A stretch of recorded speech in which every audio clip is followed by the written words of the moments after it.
All right, we're gonna do my top five worst movies of the year, which surprisingly I don't feel as negative as usual with this list, but I do want to highlight this worst of the year list.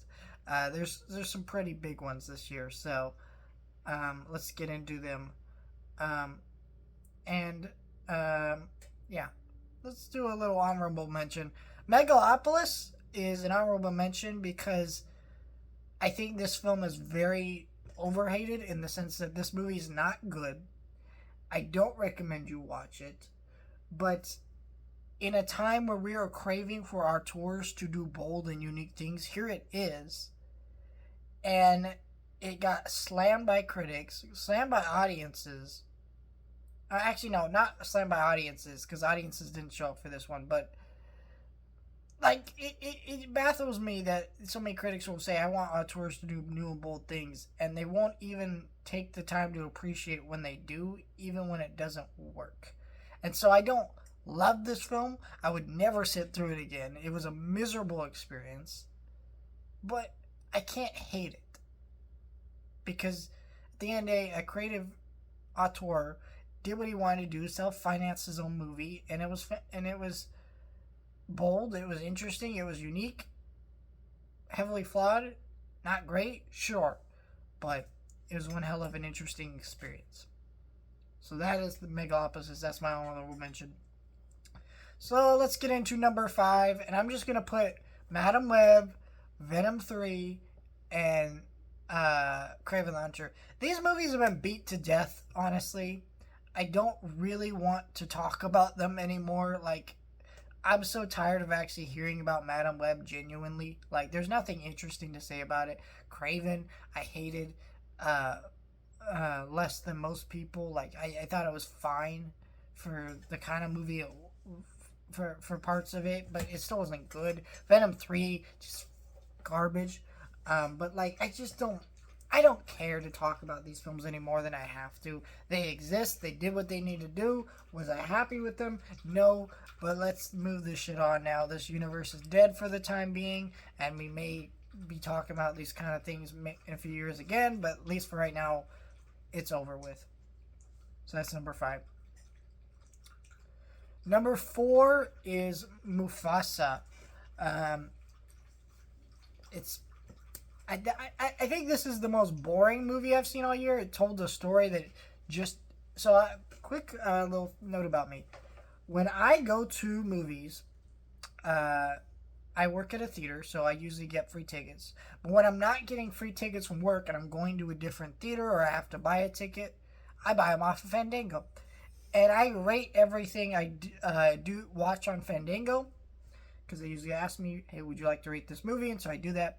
And the review I wrote for this movie was a story, a very boring movie with a story that did not need to be told, and that's basically how you sum up this movie. So yeah, that's number four. Number three is Borderlands. I did not hate this as much as some people. It was not good. I would not recommend this film, but at the same time, I think elements of this film could have worked. I think Ariana Greenblatt playing her character could have worked out in a better movie, and I just think that this is another one that was overhated, I guess, because like it's not the worst thing ever. Um, but I also would never watch it again. Number two is Joker, Folie à Deux. Talk about a movie that is like mind-boggling awful. I went into this movie. I went to an early IMAX fan event.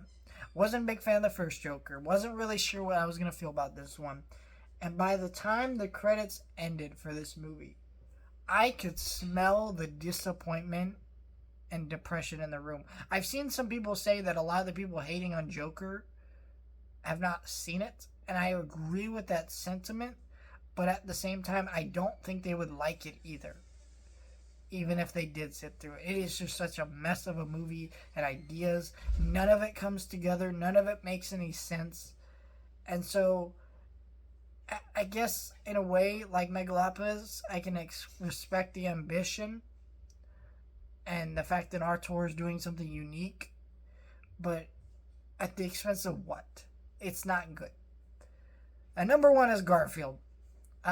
This is the worst movie I've seen all year. It was the most painful to watch in the actual theater. Just the fact that this movie exists at all in its form is.